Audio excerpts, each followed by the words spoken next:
नमस्कार दोस्तों, स्वागत है आपका फिर से एक नए वीडियो में।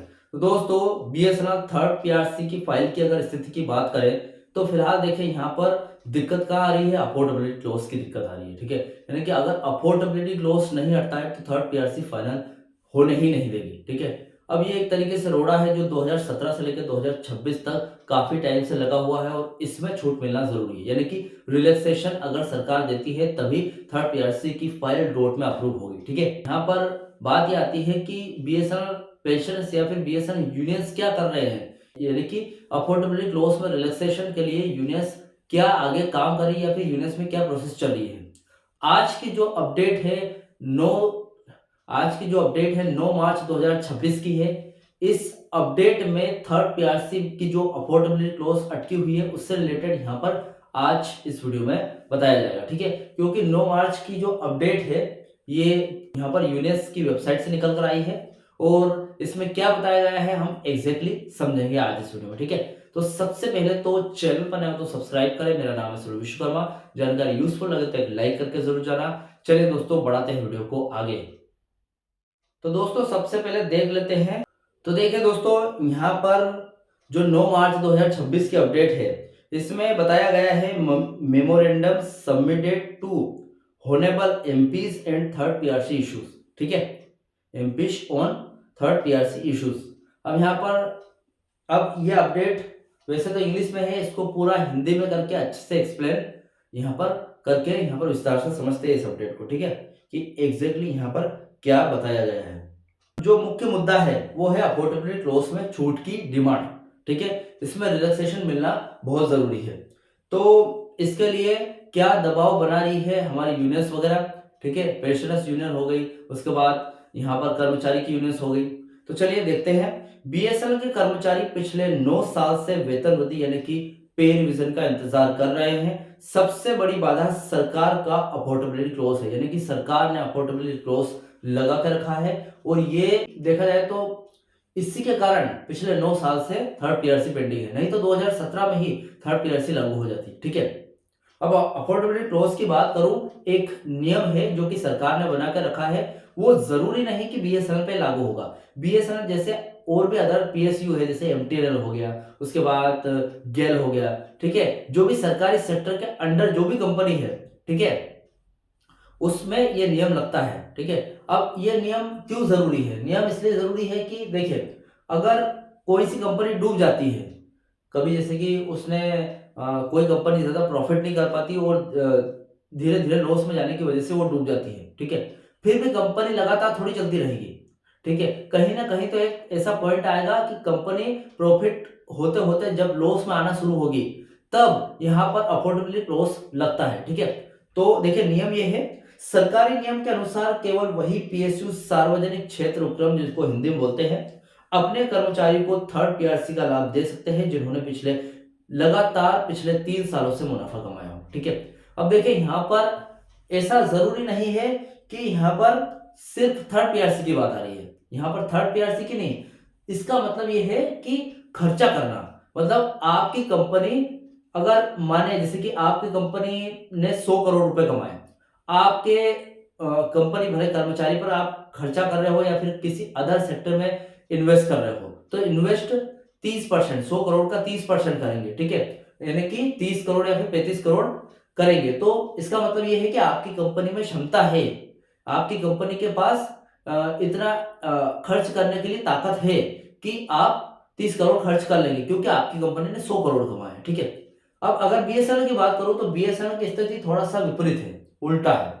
यानी कि बीएसएनएल के पास खर्चे बड़े हैं लेकिन खर्चा, यानी कि थर्ड पीआरसी एक तरह का खर्चा है भाई साहब।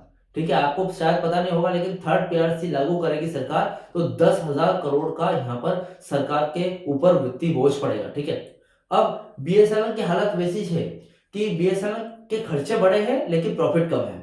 अभी यहाँ पर आपको पता हो तो बीएसएनएल में 2025 के टाइम पे, जुलाई 2025 की बात है, जब बीएसएनएल ने नेट प्रॉफिट कमाया था 262 करोड़ का। ठीक है, लेकिन ये इनफ नहीं है, 262 करोड़ से आप थर्ड पीआरसी लागू नहीं कर सकते। मैंने क्या कहा, थर्ड पीआरसी 10,000 करोड़ का खर्चा है, तो कहा 262 करोड़ का प्रॉफिट और कहा 10,000 करोड़ का थर्ड पीआरसी। ठीक है, तो यहाँ पर बीएसएनएल अभी क्या है कि 30 करोड़ रुपए कमा रही है और उसके खर्चा है 100 करोड़ से पार।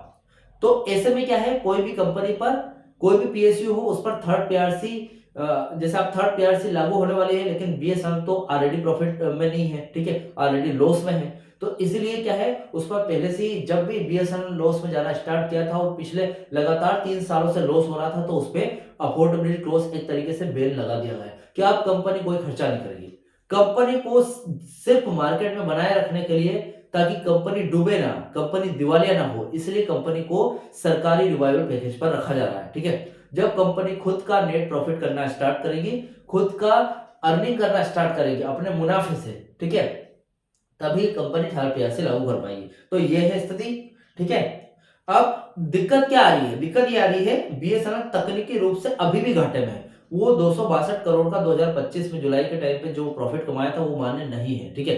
तो इसलिए बीएसएनएल अभी भी घाटे में है, इसलिए उन्हें ये लाभ नहीं मिल पा रहा है। कौन सा? थर्ड पीआरसी वाला। कर्मचारियों का तर्क ये है कि ये घाटा उनकी वजह से नहीं हुआ है, बल्कि सरकारी नीति, यानी कि जो बड़े अधिकारियों ने डिसीजन लिए और 4G 5G सेवाओं में देरी के कारण हुआ है। यानी कि वक्त के साथ कोई भी काम करोगे तो वो काम आगे बढ़ेगा और प्रॉफिट देगा आपको। अगर वक्त के पीछे काम करोगे, यानी कि अगर आप आज के टाइम पे 2G नेटवर्क लॉन्च करते हो तो कोई उसको नहीं चलाएगा, क्योंकि आज के टाइम पे क्या चल रहा है, 4G और 5G चल रहा है। 5G ऑलरेडी जियो और एयरटेल कंपनियां फ्री में दे रही है आपको, ठीक है।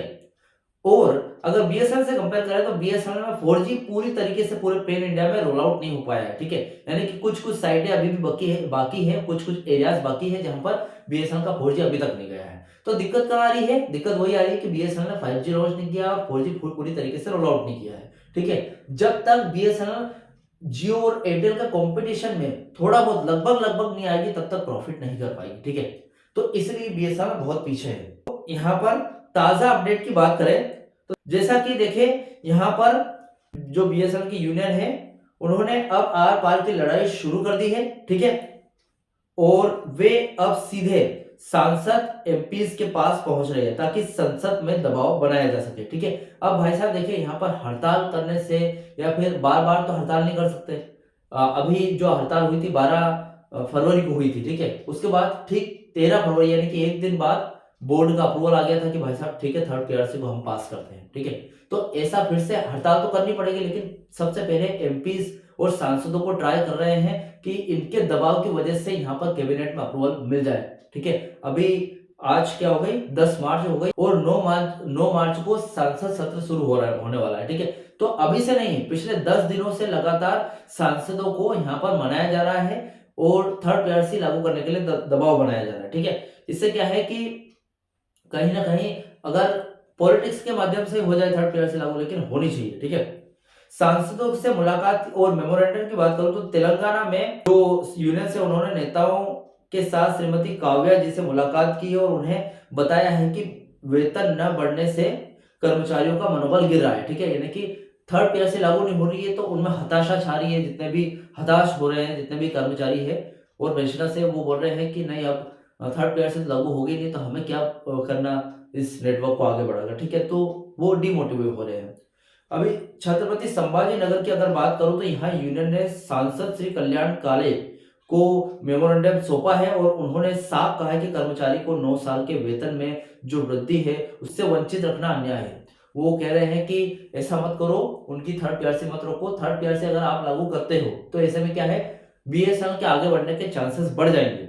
अभी मेहसाणा और गुजरात की बात करूं तो यहाँ भी सांसद श्री हरिभाई पटेल से मिलकर हस्तक्षेप की मांग की गई है, ठीक है। जो ये सांसदों से मिल रहे हैं, जो भी एमपी से यहाँ पर मिला जा रहा है, तो ये क्या कर रहे हैं, यहाँ पर इन्होंने भी गारंटी दी है, इन सभी सांसद ने गारंटी दी है कि वे इस मुद्दे को यूनियन कैबिनेट और संबंधित मंत्रियों के सामने उठाएंगे ताकि बीएसएनएल के लिए इस मुनाफे वाली शर्त को हटाकर उसमें वेतन वृद्धि का रास्ता साफ किया जा सके, ठीक है। कुल मिलाकर बात ये आती है कि प्रेशर पॉलिटिक्स की बात करूं तो कर्मचारी अब सीधे सरकार के बड़े बड़े नेताओं को पकड़ रहे हैं ताकि कैबिनेट स्तर पर नियम बदला जा सके, ठीक है। अफोर्डेबिलिटी क्लॉज ऐसे ही नहीं हटेगा, उसमें रिलैक्सेशन मिलना बहुत मुश्किल है और इसी मुश्किल को हल करने के लिए नेताओं से मिला जा रहा है।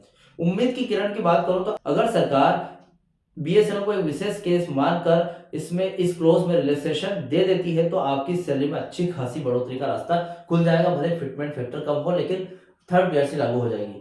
अभी एकजुटता की बात करूं तो देश में अलग अलग हिस्सों में जैसे कि केरल, गुजरात, महाराष्ट्र, तेलंगाना से एक साथ आवाज उठ रही है, जिसका असर दिल्ली में देखने को मिल सकता है। ठीक है, अभी आगे क्या हो सकता है इसके बारे में बात कर लेते हैं। आने वाले दिनों में यदि कोई भी सांसद इस मांग का समर्थन करते हैं तो संचार मंत्रालय पर यानी कि फाइनेंस ऑफ मिनिस्ट्री पर इस फाइल को आगे बढ़ाने का दबाव बढ़ेगा। और कर्मचारियों की मुख्य मांग यही है कि जब सरकारी नियमों के हिसाब से हो रहा है तो वेतन भी उसी हक से मिलना चाहिए। ठीक है, मतलब काम सरकारी के नियम के हिसाब से हो रहा है तो आपका वेतन भी उसी हिसाब से मिलना चाहिए, ना कि बढ़ के मिलना चाहिए, ऐसा कर्मचारियों की डिमांड है। तो फिलहाल ये 9 मार्च 2026 की अपडेट थी। इस अपडेट से रिलेटेड जो भी आपके डाउट, क्वेश्चन वगैरह हो तो मुझे कमेंट बॉक्स में कमेंट कर सकते हैं। वीडियो अच्छा लगा तो वीडियो को लाइक, कमेंट से जरूर करें। मिलते हैं दोस्तों नेक्स्ट वीडियो में। सी यू सून।